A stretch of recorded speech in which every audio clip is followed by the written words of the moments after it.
Donc merci à nos invités d'être là. Rapidement, donc ça va durer 1 heure et on propose de découper ça en 3 temps. D'abord, un peu classiquement, quel constat nos invités font sur la manière dont est rendue la justice scolaire dans nos établissements actuellement. Quels problèmes elles identifient. Et puis, dans un second temps, on va se concentrer sur la thématique de l'exclusion. Et dans un troisième temps, quelles seraient les pistes, qu'est-ce qu'il faudrait avoir en tête pour imaginer une bonne justice, pour tendre vers une bonne justice scolaire.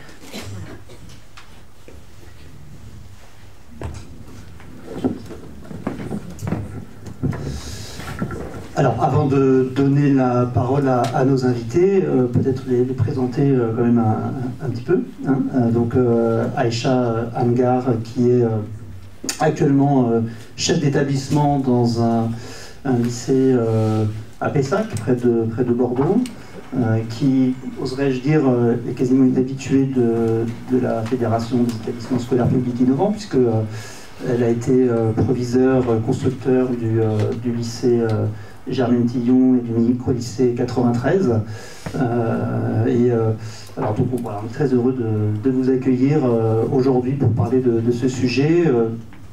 Vous avez cette double casquette, je dirais, d'être à la fois dans le système régulier, comme disent les Québécois, et en même temps, vous avez cette expérience, cette longue expérience dans les structures dites innovantes ou expérimentales. Voilà, donc oui. Et donc, Madame Sandrine Bonneton, donc vous êtes pédopsychiatre au CRIAVS. Le CRIAVS, c'est le centre de ressources pour les intervenants auprès d'auteurs de violences sexuelles. Et donc est rattaché à un établissement hospitalier à Villévrard, à Neuilly-sur-Marne. Et donc ce centre arrive en soutien, en appui de différentes équipes, d'équipes soit de soins, soit d'équipes sociales, soit d'équipes éducatives, pour les accompagner quand elles travaillent avec les auteurs de violences sexuelles.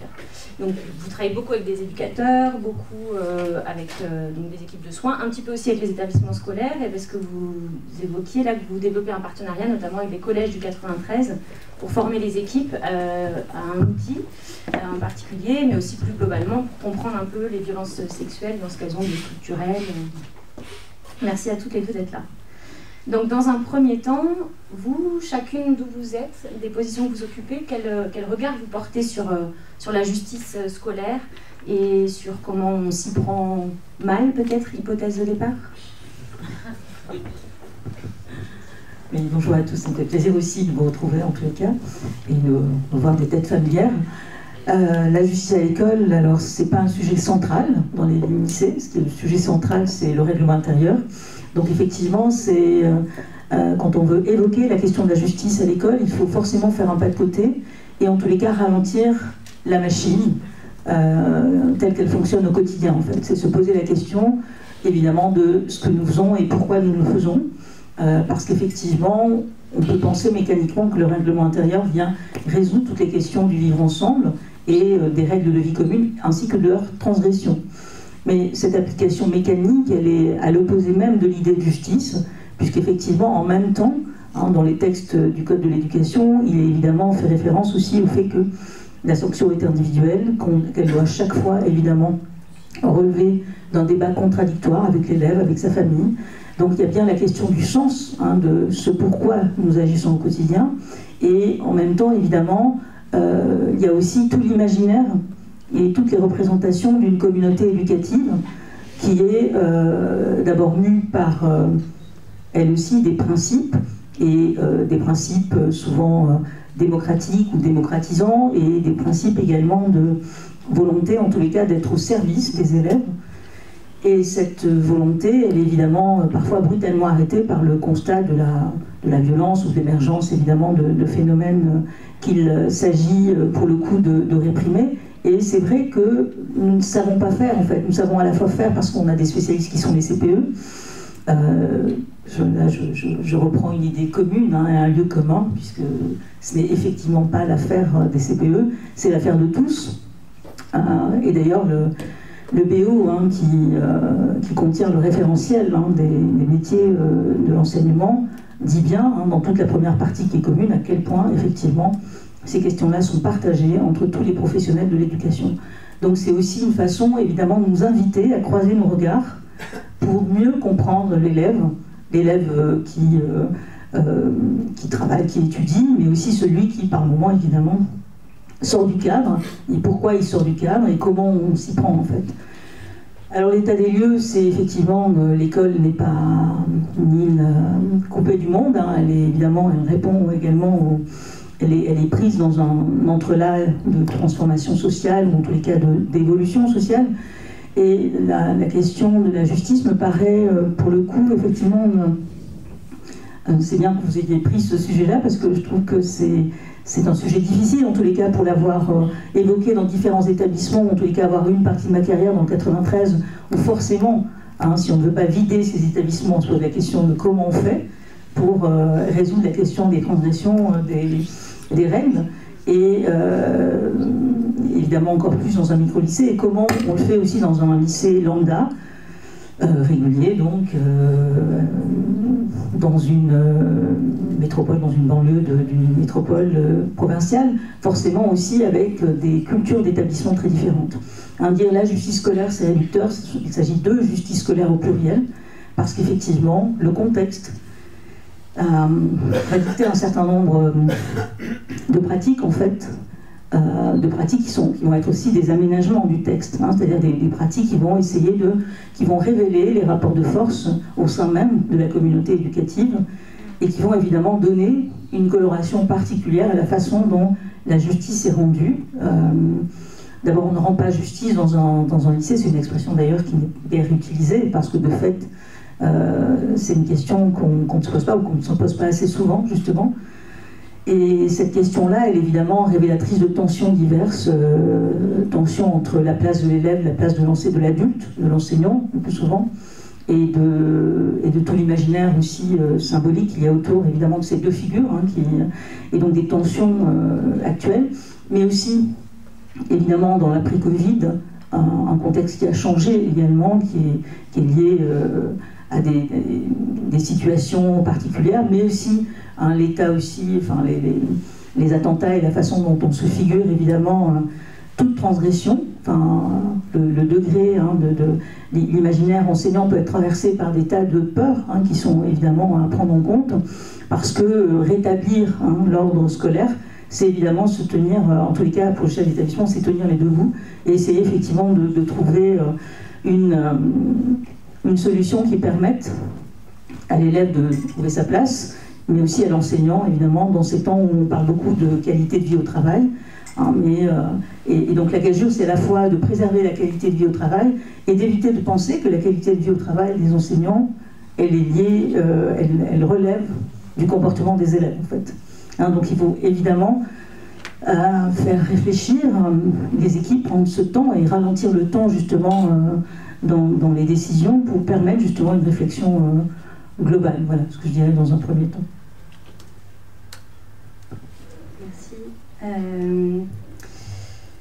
Donc moi je suis pas du tout je travaille pas du tout à l'éducation nationale, donc encore moins dans un établissement scolaire.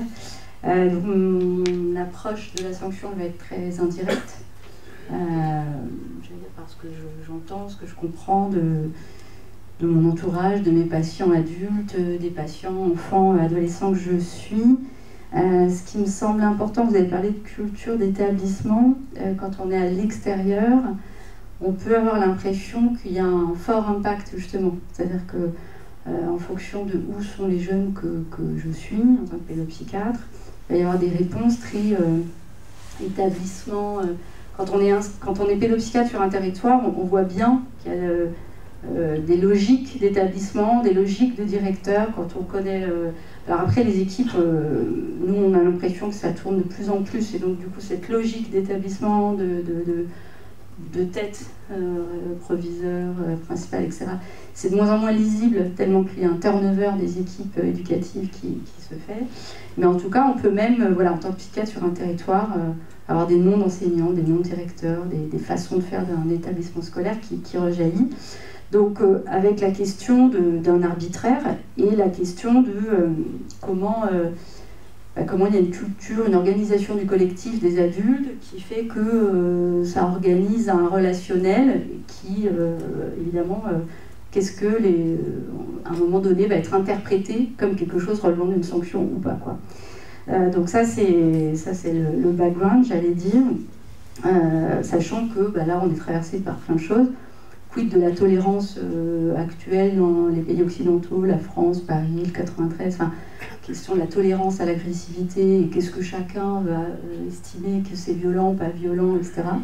Avec des seuils très, très variables, comment on les travaille, etc. Comment ça peut participer de la violence si les seuils sont trop élevés, et finalement que les équipes éducatives considéreraient que tout est violent, et ne supporteraient plus le conflit inévitable d'autorité avec les jeunes, parce que ça, c'est des situations que moi je trouve, alors pour le coup, moi je suis des jeunes violents, sur le plan clinique, psychiatrique, psychopathologique, et du coup je peux être très étonnée parfois de ce que d'autres considèrent comme violent, que moi je ne considère absolument pas comme violent, mais comme une recherche de la limite, comme une recherche de l'adulte, et comme l'engagement dans la relation, tout maladroit qu'il soit, mais quand on est adolescent, jeune, d'autant plus si on est carencé, la relation avec l'adulte, on va aller la chercher comme ça. Et que du coup, ça ne peut pas être qu'au-psy de gérer ça, parce que c'est quand même un peu une tendance actuelle, c'est-à-dire voilà, de la sanction à la violence au besoin d'un psychologue ou d'un pédopsychiatre, et que ce jeune n'a pas sa place dans l'établissement, n'a pas sa place dans le collectif, n'a pas sa place, etc. Donc l'idée, c'est pour nous, enfin moi je suis médecin, donc je dans une orientation analytique, donc j'ai une lecture individuelle, et puis par ailleurs je fais de la santé publique, donc c'est comment on a un juste équilibre, et parfois par exemple, comment à l'école, je trouve que les professionnels, comment ils ont c'est peut-être important de mettre le relationnel dans une perspective collective, régionale et écologique, plutôt que d'être trop systématiquement sur la question effectivement de la trajectoire individuelle, pour donner des réponses comme ça qui cadrent et qui finalement, on voit bien à l'international, il y a plein de travaux comme ça où l'action sur le collectif va diminuer toutes les violences collectives. Ça s'appelle la prévention quaternaire, où voilà, on travaille les organisations humaines, donc pas sur des approches psychologiques, encore moins psychopathologiques ou psychiatriques, mais vraiment sur l'approche des organisations, des collectifs, et ça, on le fait peut-être pas assez en France, cette question de travailler le collectif pour penser la question de la relation, du cadre, et du coup, comment on va interpréter les actes, et quid de la sanction. Après, moi en tant que médecin, du coup, ce qui va, la sanction, ok, quid de la sanction, mais derrière, quid de la protection et du soin. C'est-à-dire, les jeunes qui vont être sanctionnés, finalement, ils agissent des actes qui sont très désagréables, puisqu'ils vont être sanctionnés, mais est-ce que ces actes ne disent pas que, finalement, ils ont plus besoin d'être protégés que d'être sanctionnés ? Donc moi dans les formations que je fais dans les établissements quels qu'ils soient et dans les établissements scolaires, par exemple pour les auteurs de violences sexuelles, mais quand j'étais en CMP pour les jeunes auteurs de violences tout court, c'est est-ce qu'il faut les exclure ou est-ce qu'il faut pas avoir le même seuil de tolérance pour tout le monde parce que finalement ils se font taper dessus, etc. Et qu'à la maison, et que finalement c'est pas une bonne réponse que de les sanctionner alors qu'ils sont il faudrait être plutôt dans une approche de protection, et là aussi une approche de protection peut-être à envisager avant l'approche de soins, parce qu'on va être souvent sur une logique de soins en invisibilisant comme ça la problématique familiale et comment les jeunes plus vont être carencés, plus l'action du passage de la maison à l'école va mal se faire, et voilà. Et pareil, nous, on va avoir beaucoup de demandes en pédopsychiatrie pour des situations qui relèvent vraiment du champ de la protection de l'enfance. Voilà. Donc sur la sanction, et là je crois qu'il y a Dr Marcelli qui a sorti un livre là-dessus, sur la question, l'escalade de la sanction, c'est-à-dire c'est-à-dire moins vous avez intériorisé les règles, donc plus vous êtes, en tout cas en termes d'organisation psychique, sur des modalités état limite, ou que vous vivez dans un environnement familial où il n'y a pas de limite, donc il n'y a pas de règles à la maison, chacun fait ce qu'il veut, et plus la sanction de toute façon n'a aucun sens. Donc du coup, alors après, c'est complexe hein, cette histoire, je ne dis pas qu'il ne faut pas sanctionner, mais ça veut dire que quand même des fois on peut être un peu étonné que certains pensent vraiment que ça va avoir un impact. Et donc du coup, cette logique, mais bon j'imagine dans les micro-lycées ça se pose moins, mais une logique répressive comme ça qui serait en miroir des actes des jeunes, et du coup il y aurait une escalade, alors que voilà, il y a des jeunes qui n'ont pas intériorisé la loi, et donc la sanction ne fait pas sens. Et donc la question là, et on voit bien que plus le prof par exemple va être sévère ou plus il va être cool, les deux gradients vont avoir la même réponse, ça ne va pas du tout limiter la destructivité du jeune, et en fait ça ne dépend plus de la question du prof. Je dis ça parce qu'il y a beaucoup de profs qui culpabilisent beaucoup, qui font mal, qui font pas bien, et en fait à un moment on leur dit mais il y a une déstructuration du jeune, de la famille, etc., que la question n'est plus la question de comment vous avez réagi ou pas. Enfin, c'est indépendamment de votre réaction, quoi. Enfin, moi, j'essaie un peu de les déculpabiliser parce que ils peuvent faire ce qu'ils veulent eux. De toute façon, vous n'existez pas pour l'autre. Donc, voilà. Mais ça, c'est dans les violences les plus importantes. Enfin, plus rares, du coup, à l'école. Vous avez évoqué justement la place du collectif. Je crois que dans les établissements de la FESPI, on a comme point commun de mettre le collectif bien souvent au travail en fait dans ces questions, et donc dans les questions de sanctions aussi évidemment. Et alors parfois ça peut même nous amener parfois à sanctionner au nom du collectif ou bien pour protéger le collectif. Est-ce que c'est bien ça? Est-ce que vous aurez une réaction à ça rapidement?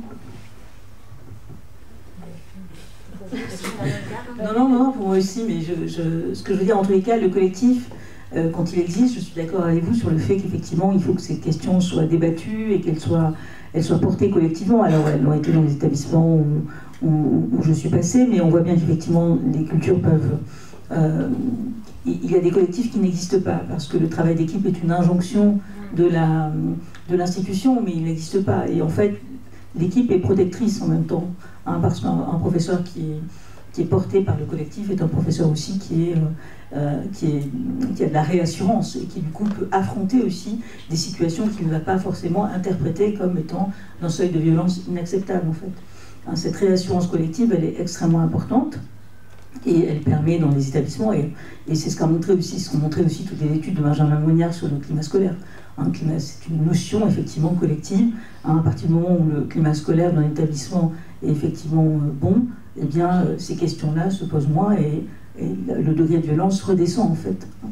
Et ensuite, effectivement, vous avez à l'inverse des établissements où il n'y a pas de fait de violence. Le climat scolaire est par définition parce que le public est plutôt un public scolaire, tout simplement, et dans un lycée de centre-ville, on ne se pose pas ces problématiques-là, mais l'irruption de la violence va être insupportable pour un collectif d'enseignants qui voit une atteinte forte au rôle symbolique de l'enseignant et au fait qu'il y a une dégradation justement de l'image de l'enseignant, mais ce sont aussi des établissements où on travaille de manière très individuelle. Et donc il faut effectivement du coup faire advenir ce collectif pour que ces questions-là soient débattues, en tous les cas à minima, par l'équipe des enseignants dans leur ensemble, en croisant le regard. Ce sont encore des établissements où parfois il y a une caricature entre la séparation de vie scolaire et la salle des professeurs, alors qu'en fait, il s'agit du même élève, en fait, avec des points de vue complètement différents qu'on peut croiser. Et le collectif, c'est au nom de ce collectif, y compris dans des établissements où l'équipe n'existe pas, c'est au nom de ce collectif qu'on demande l'exclusion de l'élève, en fait. Donc ce collectif, il est imaginaire, soit il existe effectivement, mais il y a l'idée effectivement d'une rupture symbolique du lien, parce qu'il y a aussi évidemment des représentations du côté des enseignants. Il y a la question de la confiance aussi qui peut être mise à mal et qui peut évidemment être aussi une question douloureuse pour l'équipe enseignante. Et il faut dépasser ça, c'est-à-dire que le collectif, protéger le collectif, c'est aussi avoir des points de vue, en tous les cas dans l'expérience que j'ai pu avoir au lycée, c'était aussi s'interroger, enfin le collectif gérer justement les élèves, c'était aussi s'interroger interroger le chef d'établissement sur ce qu'il pouvait, sur la façon dont on pouvait aussi voir l'événement et faire aussi appel à quelqu'un d'extérieur, peut-être effectivement. hein, dans la mesure où, dans un micro-lycée, il y a un psychologue qui vient faire une permanence. En tous les cas, c'est faire un pas de côté. Que le collectif puisse être blessé, c'est une chose. Et qu'ensuite, effectivement, au nom de ça, quelle est la décision la plus juste qu'on puisse prendre pour l'élève? Comment ne pas entraîner de rupture dans son parcours, en fait? Alors après, on peut décider de l'exclure, mais du coup, ça ne veut pas dire exclure, ne veut pas dire que ce soit la fin du suivi éducatif, en fait. Parce que la notion même, les textes même de l'éducation nationale indiquent bien que l'exclusion n'est pas la fin du suivi par l'établissement. Donc il y a aussi beaucoup de choses à mettre en place, en fait. Je vois en Seine-Saint-Denis, effectivement, le recteur avait interdit qu'un élève soit exclu sans que le personnel de direction n'ait trouvé un point de chute à l'élève.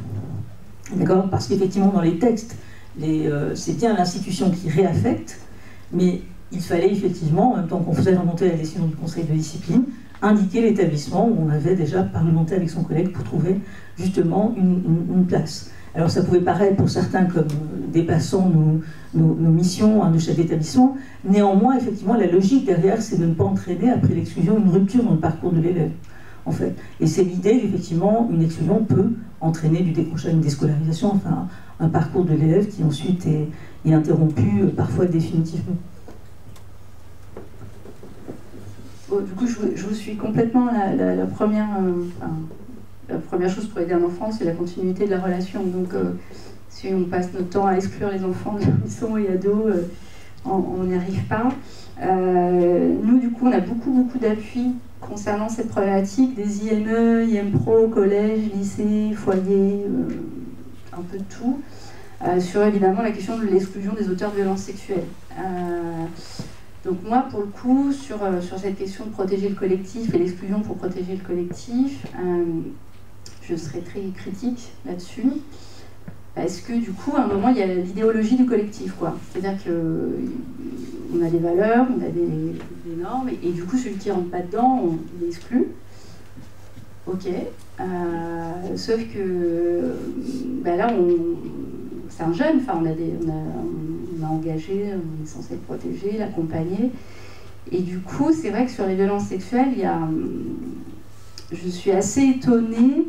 C'est-à-dire qu'évidemment, il y a une médiatisation très forte des violences sexuelles, et évidemment, on est en train d'une espèce de révolution qui vit un contexte. Et parfois, les professionnels peuvent oublier qu'il y a des violences sexuelles d'adultes sur des mineurs, et qu'évidemment, il faut pénaliser, etc. Il faut se battre contre, et chacun de sa place. Et on travaille, nous, CRIAV, les formations sur l'inceste, sur les violences sexuelles dans tous les collectifs, sur ces questions-là. Et en même temps, la question des violences sexuelles de mineurs sur mineurs. Qui, quand même, les auteurs de violences sexuelles sont des jeunes qui ont des taux de victimation les plus élevés. Donc, si vous voulez, quand on est dans un CRIAV, moi je suis venue dans un CRIAV parce que j'avais beaucoup de victimes de violences sexuelles, et du coup, on m'a proposé ce poste et je trouvais que c'était intéressant, puisque je travaillais aussi avec beaucoup de délinquants. J'étais chef de clinique à Avicenne, à Casita, il y a quelques années. Donc j'avais tous les jeunes en rupture de soins, de la PJJ et tout ça. Et du coup, quand on s'occupe de mineurs, on ne peut pas être dans une logique de l'exclusion des mineurs plaquée sur la logique de ne pas valider les violences sexuelles des adultes sur les mineurs. Les mineurs, nous les mineurs, ils arrivent, et la plupart des premiers entretiens ou pas, c'est la question de comment ils ont été victimes eux-mêmes. Victimes de quoi? Donc est-ce que c'est des coups? Est-ce que c'est la maltraitance? Est-ce que c'est de ne pas avoir été reconnus par leur père? Est-ce que c'est des trajectoires migratoires chaotiques ou eux-mêmes sont tellement traumatisés qu'ils ne peuvent pas en dire quelque chose? En tout cas, on voit bien qu'il y a des niveaux de gravité psychopathologique qui font qu'ils passent à l'acte dans des mécanismes compliqués, traumatiques. Mais de toute façon, notre mission, c'est de les protéger. Donc du coup, moi, je verrais un peu un risque en ce moment, c'est-à-dire qu'il faut protéger le collectif des auteurs de violences sexuelles. Et alors déjà, j'aimerais bien que les collectifs adultes règlent leurs questions avec leurs collègues adultes qui commettent des violences sexuelles sur les enfants, et qu'en revanche, quand les enfants commettent sur les enfants, là, on soit dans une autre logique de la protection. Et c'est vrai que dans les formations, nous on dit beaucoup, dans les collèges, on voit, les victimes vont aller voir la psychologue, l'AS, l'infirmière, et tout ça. Et l'auteur, il va aller voir le proviseur ou machin avec la question exclusion, pas exclusion, etc. Mais en fait, sur le plan psychopathologique, l'auteur peut être plus à risque que la victime. Si la victime va bien avant l'acte, elle peut souffrir, elle a besoin d'être reconnue dans son statut de victime, mais ça c'est sur le plan social, humain, sociétal. Mais en termes de protection, peut-être que l'auteur est plus à risque, parce que peut-être ce soir lui va se faire taper dessus par son père, peut-être qu'il est violé par son grand frère, parce que c'est ça les situations en fait qu'on rencontre nous. Donc du coup, et si on les exclut et qu'ils passent d'un collège à un autre, etc., puis alors je suis très contente que l'acteur un jour du 93 a dit on n'exclut pas tant que, mais bon, on a quand même beaucoup d'exclus et qui n'ont rien derrière. Voilà. Sachant que l'exclusion, là il y a Marie Romero qui a rendu ses premiers, son étude. Donc Marie Romero, elle est sociologue à la PJJ et elle a fait une étude sur les trajectoires des auteurs de violences sexuelles. Et tous les auteurs de viol en collectif, j'aime pas la tournante bonne, ça. Donc 100% de décrocheurs scolaires.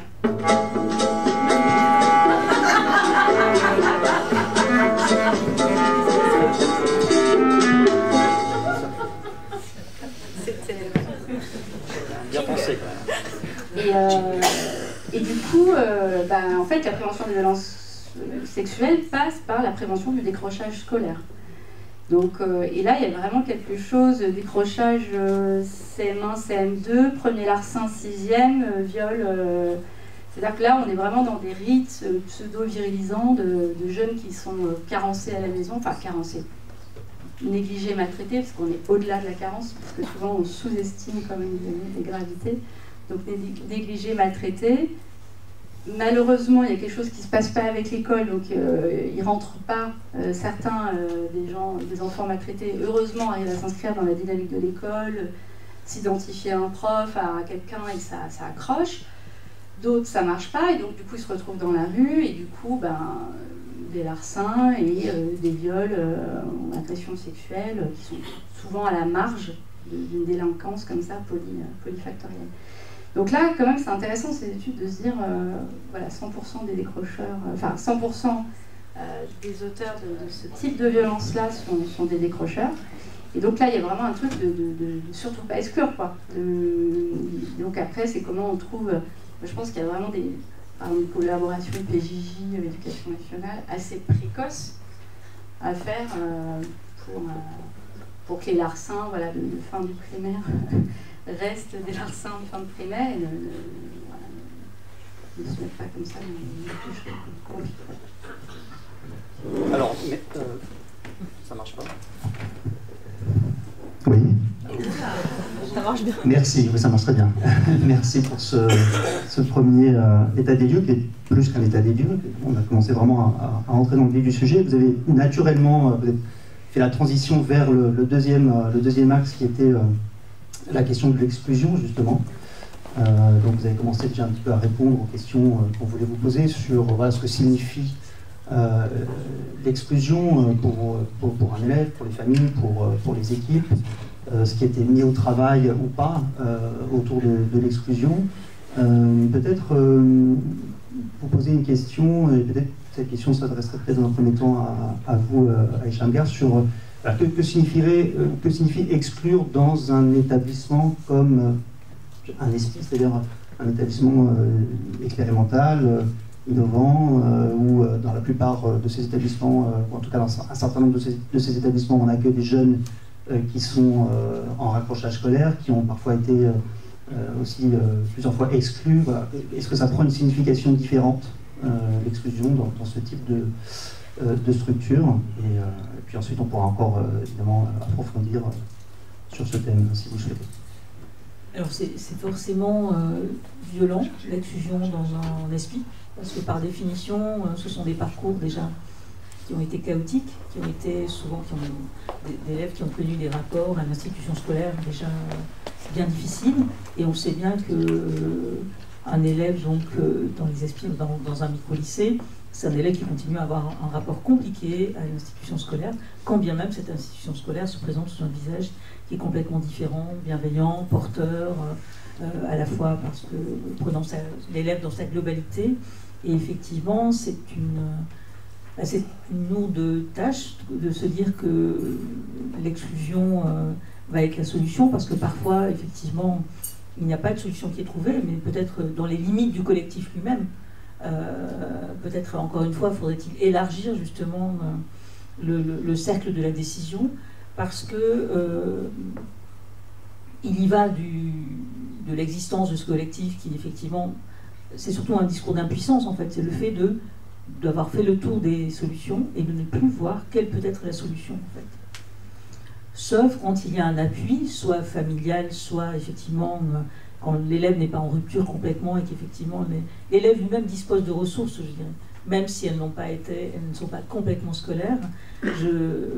L'exclusion, c'est un échec, que ce soit en ESPI ou en dehors d'ailleurs, mais peut-être pour l'élève qui vient après un parcours d'échec scolaire, c'est encore plus difficile à vivre. Et s'il a des ressources dans son entourage qui soient familiales, mais pas au sens forcément du père ou de la mère, mais d'un enfant ou d'une grande sœur, on voit bien que ça peut être effectivement quelque chose qui peut rétablir, qui peut aider à rétablir le dialogue avec l'équipe. Ça peut être aussi parfois le suivi par un psychologue à l'extérieur qui peut aussi être un truchement important. Mais en tous les cas, ça revient à dire que l'école ne peut pas tout, peut-être. Qu'il s'agisse d'un ESPI ou d'un lycée lambda, en fait. Il est compliqué de se dire on a une solution, parce que peut-être effectivement c'est aussi quelque chose qui est ancré dans l'ADN de l'école, c'est qu'on pense qu'on a une solution pour chaque enfant. Et c'est difficile aussi de se dire, là on est en train de ne pas avoir de solution, et donc c'est quelque chose de très inquiétant, et qui est aussi dans l'imaginaire enseignant, qui est au service de l'élève. C'est compliqué aussi de faire face à cet échec-là. Donc je crois que c'est effectivement ce que j'appelle la gouvernance de l'institution scolaire qui doit appuyer justement les équipes. C'est-à-dire qu'on est partagé. On peut dire que d'une certaine manière, l'école a fait beaucoup de progrès en termes de prise en compte de l'élève dans sa globalité, les textes le montrent. Les questions actuelles sur la notion de bienveillance qui a tendance à agacer les salles des professeurs parce qu'elles sous-entendaient que les enseignants n'étaient pas bienveillants, mais remplacées aujourd'hui par la notion de bien-être, ou bien aujourd'hui le travail sur le développement du travail sur les CPS. Effectivement, c'est comment on encapacite les jeunes justement pour leur permettre quand même de trouver des ressources en eux, quel que soit leur parcours. Alors parfois c'est compliqué, mais essayer effectivement de faire en sorte qu'ils soient acteurs de leur scolarité comme on aimerait qu'ils le soient, en tous les cas.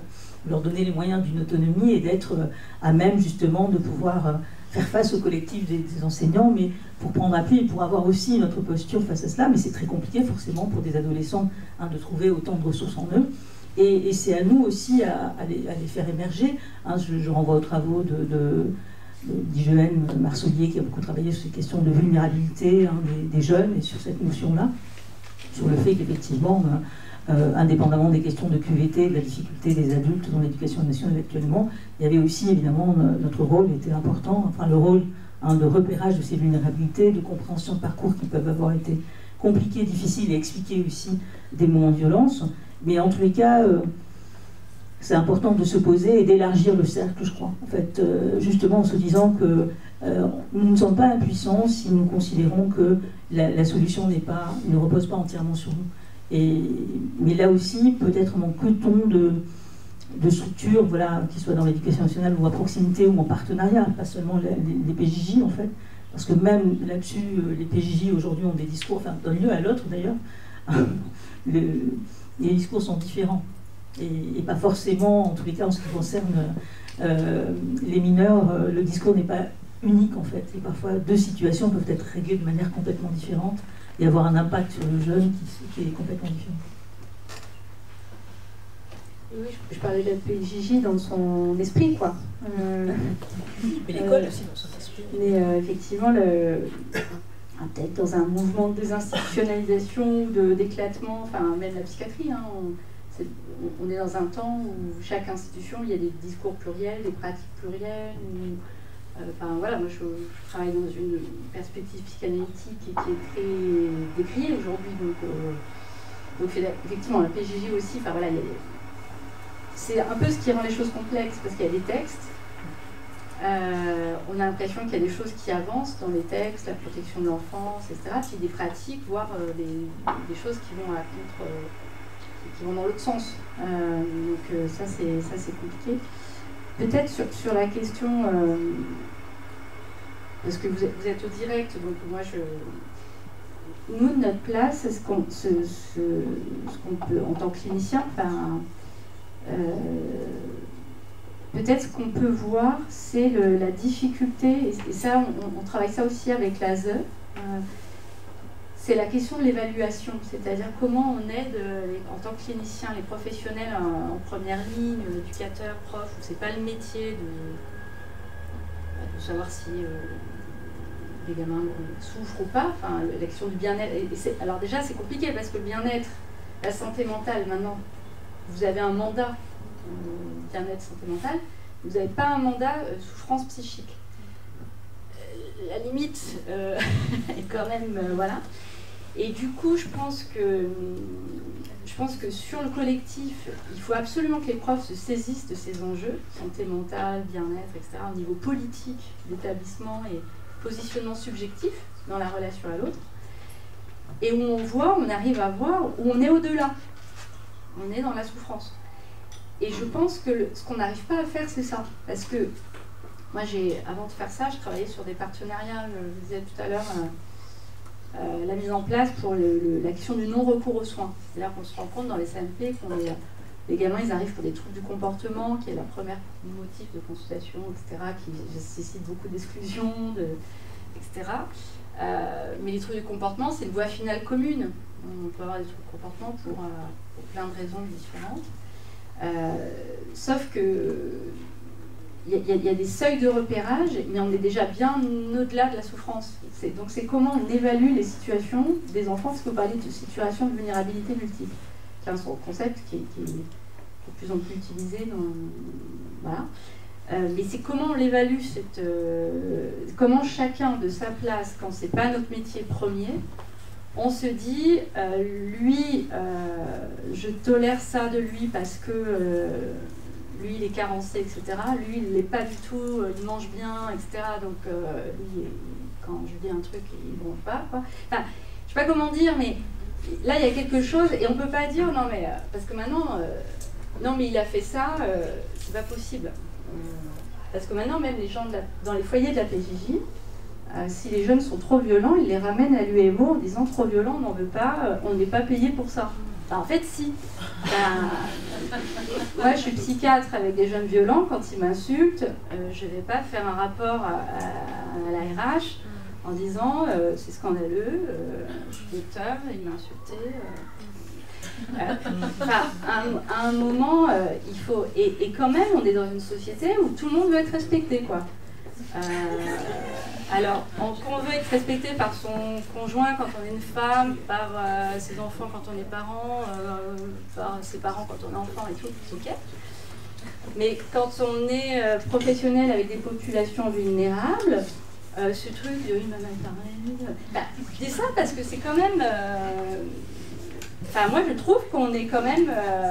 J'ai déjà arrêté aux urgences les infirmiers de se taper dessus parce qu'un patient délirant lui a dit sale noire. Alors, il lui a tapé dessus. Il me dit il m'a dit sale noire, il est raciste et tout. Je dis mais il délire à plein de tubes. On s'en fout qu'il soit raciste. Enfin, la question, il n'est pas là. Bon. Et voilà, et les gens s'offusquent, tout le monde veut être respecté et tout. Ok, mais il y a des moments pour être respecté, et puis il y a des moments où on est professionnel, on encaisse. Et après, on en parle au café, au club, etc. C'est chiant, on n'en peut plus et tout. Et on travaille la contenance comme ça. C'est ça le collectif. Mais ne pas permanence se plaindre des parents, voilà, ni des enfants. Parce que je veux dire, la famille, elles sont terribles. Je le sais, on imagine ce que vous vivez, parce que nous, déjà, en individuel. Mais voilà, c'est comment comment on se donne des outils pour supporter ça et évaluer et ajuster entre l'individuel et le collectif. Enfin, voilà,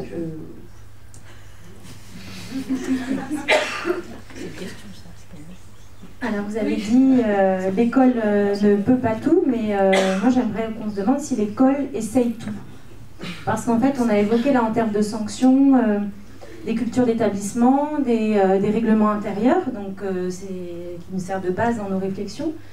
Mais en fait on a aussi d'énormes libertés dans nos métiers aussi de prof. On reste encore un métier où finalement on a assez peu de contrôle aussi, hein. On fait pas mal ce qu'on veut, mais est-ce qu'on utilise assez cette liberté, et notamment sur la question du traitement des torts là, et des violences.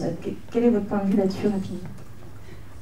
Je pense qu'en fait, pour le coup, le chef d'établissement c'est un peu l'arbitre, enfin non pas qu'il puisse tout, hein, pas du tout, mais en tous les cas essayer de résoudre ces tensions-là dans un établissement entre un corps enseignant qui s'estime blessé, à vif, voilà, dans un contexte social qui est lui-même effectivement porteur aussi d'une parole de souffrance de la part des enseignants. Et comment on résout ça? Enfin, ça me fait penser à une situation qui était très difficile l'an dernier, où un élève, juste après l'assassinat du professeur d'espagnol à Saint-Jean-de-Luz, un élève donc, dans l'établissement envoie sur TikTok un message où il dit qu'en fait il veut tuer tout le monde dans sa classe. Il cite des élèves et il cite une enseignante de mathématiques. Il ne donne pas son nom, mais il dit qu'elle est enseignante de mathématiques. Tout le monde évidemment a identifié. Donc là évidemment dans un état émotionnel très fort, hein, pour le corps enseignant, voilà, enfin encore un meurtre d'enseignants. C'est ça aussi, hein, qui façonne aussi, hein, je pense aussi des réactions en salle des professeurs, dans une région qui était celle de notre académie, donc forcément ça a une portée encore plus grande, et donc évidemment il fallait tout de suite agir, et effectivement il y avait eu plusieurs messages de cet élève, dont on n'avait jamais entendu parler, effectivement l'expression d'une violence en tous les cas intérieure, et voilà, avec une description de la façon dont il massacrerait tout son entourage, mais aussi des messages violents qui étaient destinés aussi à sa famille. Hein, enfin, voilà.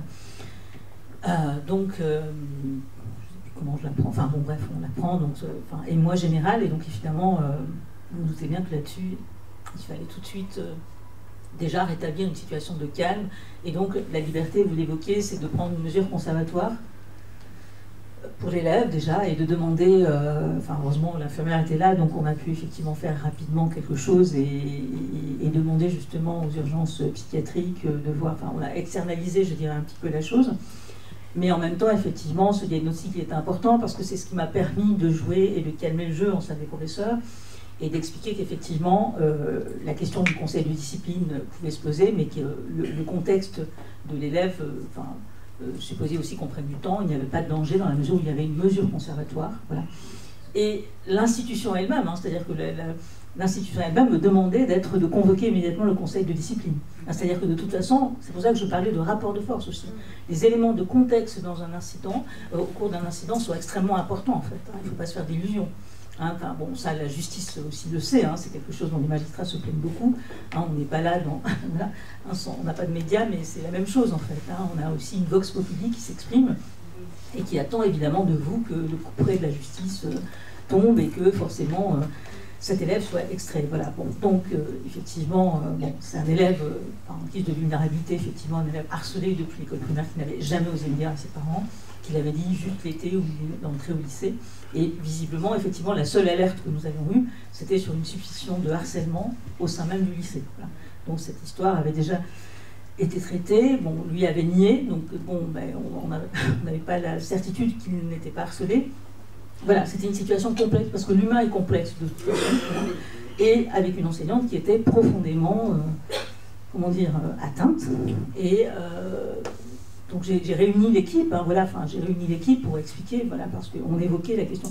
Il se trouve que ce jeune homme portait un nom maghrébin, donc forcément, évidemment, il était radicalisé et il souhaitait, voilà. Donc déjà, je rétablissais, hein, je reprenais la phrase de Camus sur le fait que mal nommer les choses, hein, c'était rajouter du malheur au malheur, et donc il fallait déjà effectivement redescendre. Donc la réunion d'équipe m'a permis quand même de trouver des ressources dans l'équipe. C'est pour ça que je dis le collectif en tous les cas, voilà. il y avait, alors c'est vrai que c'est moi qui parlais, mon adjointe me dit, l'enseignante qui était victime, enfin, toutes mes parts, enfin, la définition de ce qu'est un radicalisé, ce qu'est, enfin voilà, enfin, j'ai donné des termes déjà, des définitions. Elle me disait, ne te croyais pas, elle secouait la tête en fait quand tu parlais. Mais néanmoins, il y avait des ressources au sein de cette équipe parce que les mecs ont dit, mais voilà, enfin, je sais plus, il y a une prof qui a dit mon choupinou, et quand même, enfin, donc, du coup, ça a désamorcé, ça a permis à d'autres de dire.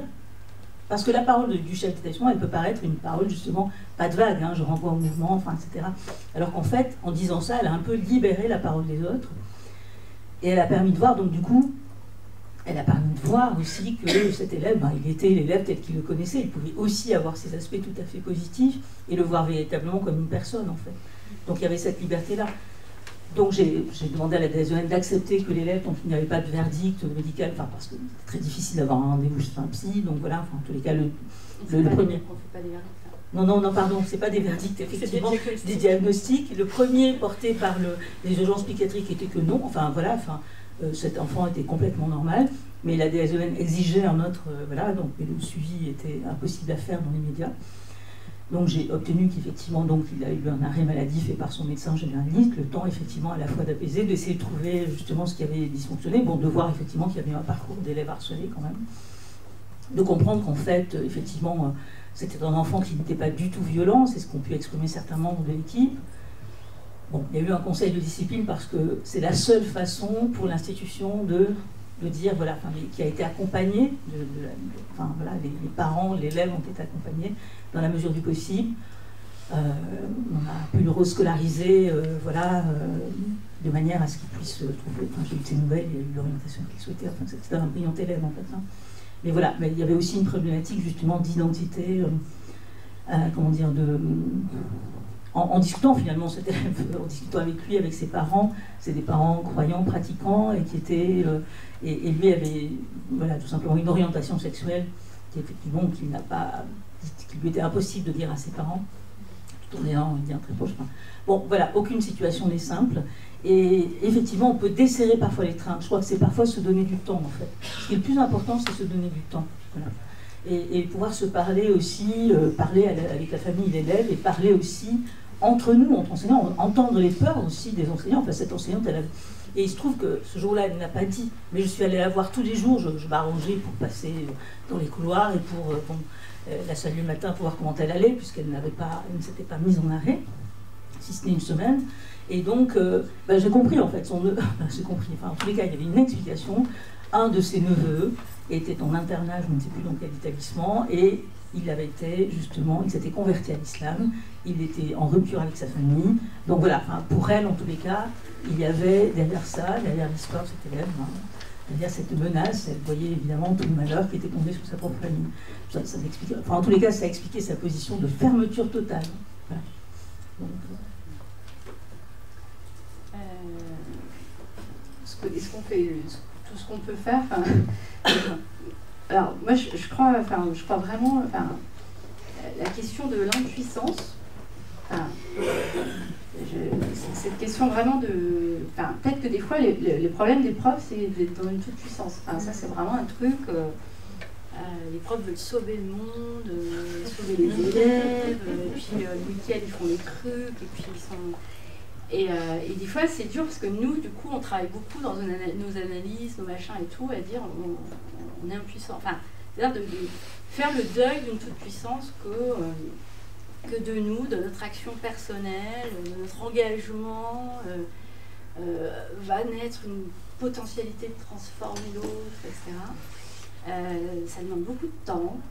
Et je crois que c'est important quand on travaille avec des enfants adolescents, et plus ils sont cabossés, plus c'est important, de vraiment faire un travail psychique là-dessus, quoi. Parce que le problème, c'est que, et moi je vois, plus on peut, voilà, j'ai rien pour le militantisme, mais parfois, des positions très militantes de sauver le monde peut faire que ça fait beaucoup de craquer, ça fait beaucoup de burn-out.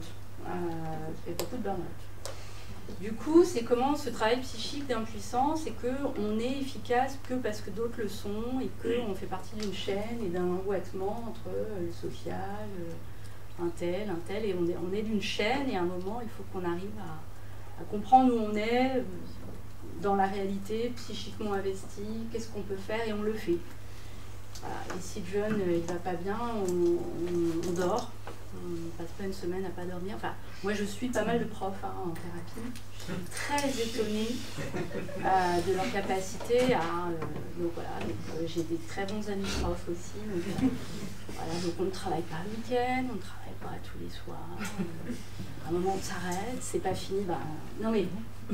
Oui, parce que moi je leur dis souvent, à un moment je ne sais plus comment leur dire, donc je leur interdis, ou je leur dis, vous savez, les élèves ils seront plus contents si le matin vous arrivez, vous êtes frais, que si vous avez fait des collages et des machins et des trucs et tout le week-end et tous les soirs et que vous arrivez le matin, lundi matin, vous êtes épuisés.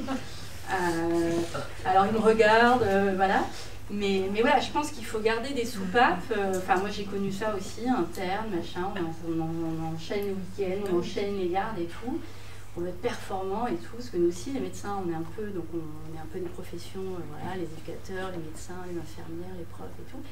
Et en même temps, à un moment, il faut juste, en fait, se dire non, je peux pas tout, je peux pas avec tout le monde, voilà, être un peu plus modeste, ça. Et finalement, ça augmente nos amortisseurs aussi, parce que de cette envie très puissante, on ne dure pas très longtemps sur la durée, en fait. Et après, on peut risquer de devenir aigri.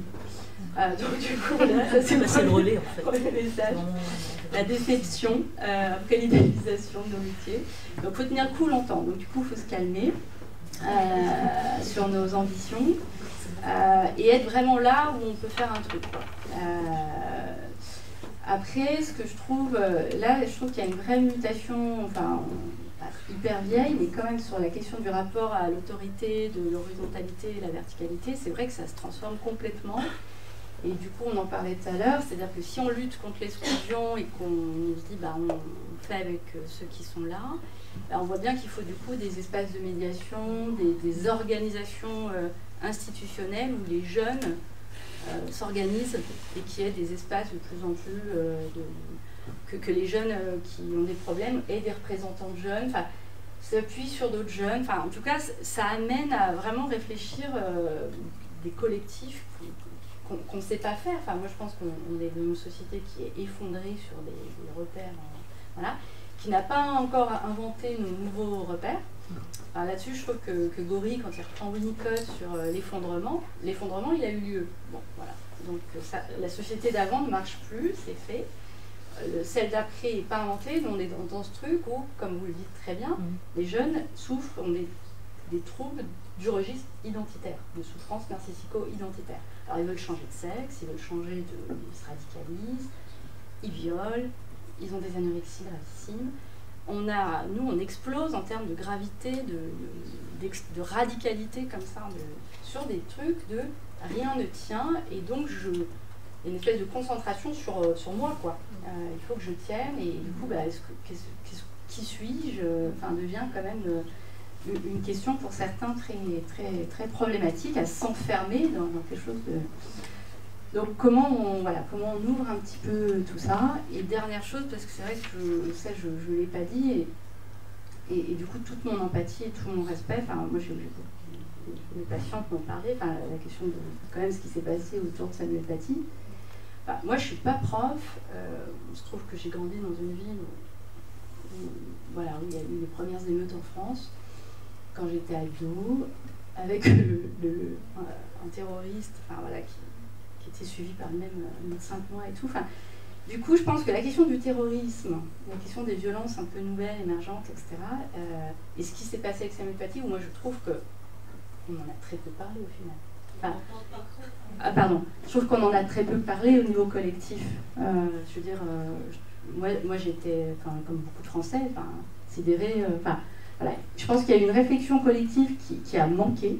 Et je me demande dans quelle mesure on n'est pas dans des effets de trauma encore après coup, parce que je vois des moments d'angoisse d'enseignants dans mon entourage ou des personnes que je suis, de quelque chose de pas traité et qui se sentent vraiment en danger, qui est une problématique nouvelle, je trouve, et qui du coup, comment peuvent-ils accueillir les débordements adolescents, quels qu'ils soient, si quand même ils ont cette affaire-là et ces répétitions. Et puis même, j'allais dire, maintenant, on est dans une société où le terrorisme est là. Et voilà. Et du coup, je trouve que ça, c'est comment... c'est une autre question, mais évidemment, c'est comment on traite la violence de notre société, etc., dans les collectifs pour contenir et pas se confusionner, parce que c'est ça la force de la violence, c'est qu'à un moment, elle se confusionne entre la violence d'un élève, la violence d'une institution, la violence de société, des choses qui émergent, et tout le monde est un peu à cran, quoi, en ce moment. On va passer aux questions avec la salle. Donc, vous avez compris, il y a deux grandes leçons aujourd'hui. La première, il faut apprendre à se taire. Et la deuxième, se calmer. Se calmer. Et arrêter de travailler le soir à le week-end. Tant pis si les cours sont pas prêts, les copies pas corrigées. Ouais. Encore beaucoup de chemin à faire, je crois, dans cette salle, pour y arriver. Donc, on a 10 minutes de questions. Vous pouvez parler sans micro ou avec... Oui, d'accord. Oui, est-ce qu'il est possible de ne pas poser une question, mais de parler quand même? Est-ce que je parle assez fort? Oui, je voulais dire quelques mots sur le collectif. Et donc, pour ne pas être trop long, je vais renoncer à une partie de ce que j'aimerais dire. Peut-être que pour qu'il y ait un collectif, quand il y a un événement violent, il faut qu'il y ait du collectif quand il n'y a pas d'événement violent, et que, aussi bien du côté des professeurs que du côté des élèves, on ait l'habitude, toutes les semaines, voire tous les jours, de parler des choses de la vie dans l'école. Et ça suppose que les établissements expérimentaux ou ordinaires soient équipés pour que des gens... Parce que dans le groupe, c'est comme dans le couple, ça peut être le meilleur ou pour le pire. Voilà.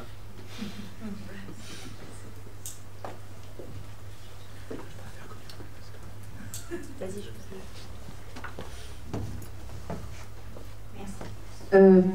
J'ai bien entendu l'injonction à se calmer et toute la réflexion autour de la toute-puissance. Non, mais elle est très intéressante.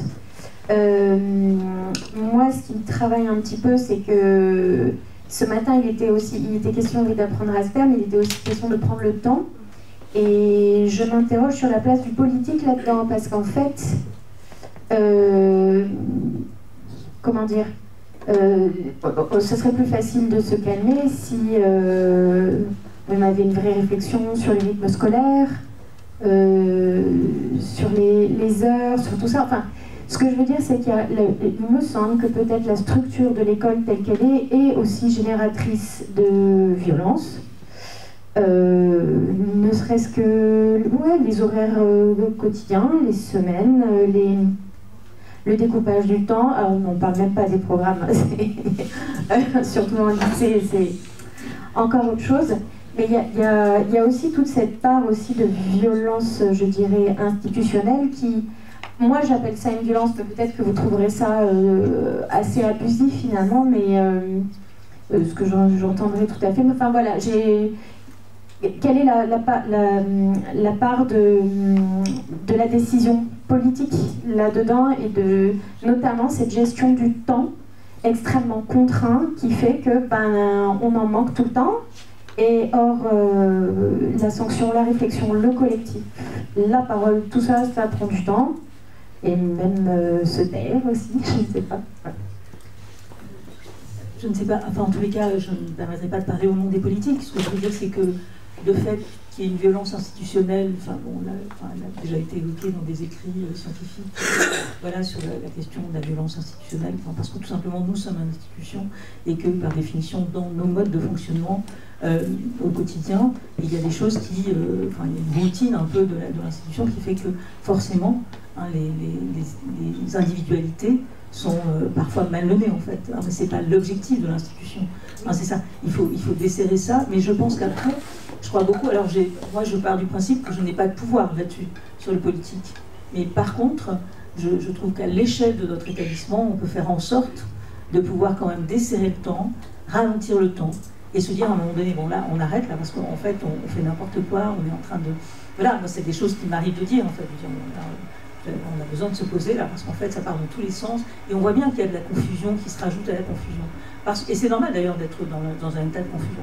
La violence, elle crée de la confusion. Elle nous interpelle individuellement, enfin je veux dire, avant de pouvoir saisir une situation, forcément chacun a sa part d'émotion, et y compris le chef d'établissement. Donc forcément on ne peut pas aller dans cet état-là face à un groupe qui est animé par des dynamiques qu'on ne maîtrise pas complètement. Là je parle d'une salle d'épreuve par exemple. Et justement, comment ralentir le temps, c'est à la fois être à la fois dans le collectif parfois, mais à d'autres moments d'être dans l'individualité. Quand je vais voir cet enseignant, je sais qu'en même temps, effectivement, ses collègues ne sont pas là pour crier, enfin, c'est pas une volonté de pousser des hauts cris et de lancer un analyse contre l'élève, c'est simplement d'abord s'exprimer là, une solidarité à l'égard d'une collègue, en fait. Hein, je préfère retenir ce qui est positif, en fait. Hein, c'est pas du tout une espèce de horde qui veut la tête d'un élève, c'est d'abord des gens qui sont blessés à travers leurs collègues, en fait. Donc c'est essayer de comprendre ce qui se passe, et c'est se donner du temps. Voilà, en tous les cas, effectivement, cette idée de réunir l'équipe, je ne savais pas sur quoi ça allait déboucher. Voilà, enfin, j'ai aussi, d'une certaine manière, on prend le risque de discuter, comme on prend le risque de discuter avec son collègue, mais il faut prendre ce temps-là, le poser peut-être à l'échelle de ce sur quoi on peut agir dans son établissement, dans sa classe. Voilà, si c'est face à sa classe et si on a une problématique avec un élève ou des élèves, en tous les cas, c'est... Oui, je crois qu'on a encore cette capacité de ralentir le temps, en tous les cas, à notre échelle. C'était juste, qu'on soit bien clair, l'idée là, c'était une position subjectivante, protectrice, c'est-à-dire dans un sens winnicottien, position un peu psychanalytique, c'est-à-dire la question de la dépressivité par rapport à une réalité externe, ou par définition qui s'impose à nous. C'est-à-dire, parce que quand on parle de violence institutionnelle d'un point de vue politico-sociologique, moi je trouve que c'est hyper intéressant, les sociologues, on a des lectures, mais de toute façon, la violence institutionnelle, là aussi il ne faut pas comprendre la violence institutionnelle qui, de fait, est la question de la réalité externe, etc., et la question du politique, des mouvements politiques, de comment on se sent pas à l'aise avec... voilà. Et donc des contraintes supplémentaires, des paradoxes, des injonctions paradoxales, etc.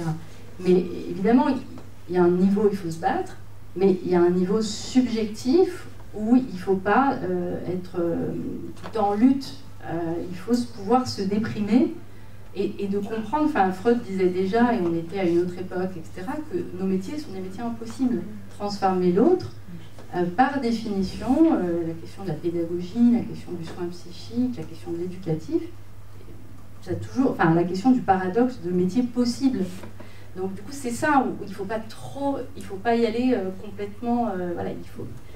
Mais pas y aller complètement, ça ne veut pas dire désinvestir. Voilà, c'est juste une protection de soi. Une dernière question. J'aimerais bien savoir si le taux des exclusions scolaires est en augmentation ou pas. Je ne sais pas si les dernières statistiques sont parues. La question est de savoir si le temps des... Je ne suis pas sûr que tout le monde ait entendu. Le taux d'exclusion scolaire est en augmentation ou pas. Alors, je pense que tout dépend là aussi du contexte. Les établissements sont-ils remplis, les classes complètes ou pas? Parce que ça aussi, ça suppose tout simplement qu'il y ait des places vacantes pour mettre les élèves exclus, en fait, quelque part. Alors, je ne sais pas, en tous les cas, par exemple, dans mon académie, nous avons été alertés sur le fait qu'il y avait trop de conseils de discipline, plus particulièrement à la fin de l'année, donc les élèves n'avaient pas de solution. C'est-à-dire qu'en fait, au moment de tout simplement pour des calendriers, l'affectation occupe les services départementaux de l'éducation nationale en département, et donc du coup, le flot de conseils de discipline en fin d'année ne permet pas de rescolariser les élèves. Cela veut donc dire qu'en fait, ils sont en rupture scolaire pendant de longs mois, en fait. Parce qu'ensuite, ils vont passer en dernier en septembre. Une fois que les derniers affectés, les déménageants, auront eu une place dans un établissement, ça signifie qu'ils vont passer après tout le monde. Donc c'est vrai que les ruptures, du coup, et toute rupture avec l'école, laissent des traces, et entraînent un décrochage, en fait.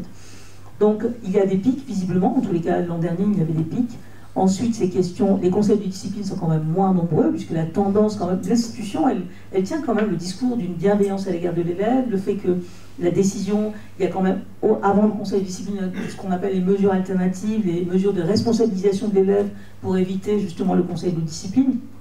Je ne pense pas, en tous les cas, ça me surprendrait qu'on ait davantage de conseils de discipline au moment même où l'institution a tout un discours et toute une batterie de textes qui, au contraire, plaident pour l'accompagnement de l'élève et le fait qu'effectivement, on puisse éviter le décrochage, pour tout ce que vous avez dit aussi et qui se confirme sur le fait qu'effectivement, l'absence de rescolarisation est quand même a des conséquences très graves. Parce qu'il faut toujours penser les conséquences pour l'élève de nos actes aussi à l'interne. Merci beaucoup d'avoir été là. Merci.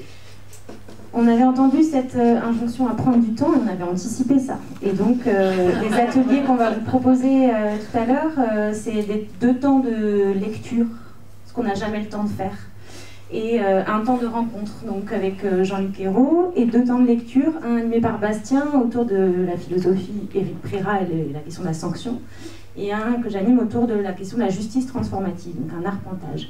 Ils sont tous les deux en nombre limité, 10 personnes pour la justice transformative et 12 personnes pour la lecture. Et les autres, vous aurez la chance d'être avec Jean-Luc Ayrault pour discuter de l'école dans la justice. Merci beaucoup. Et donc, on reprend à l'heure, c'est-à-dire à 16h.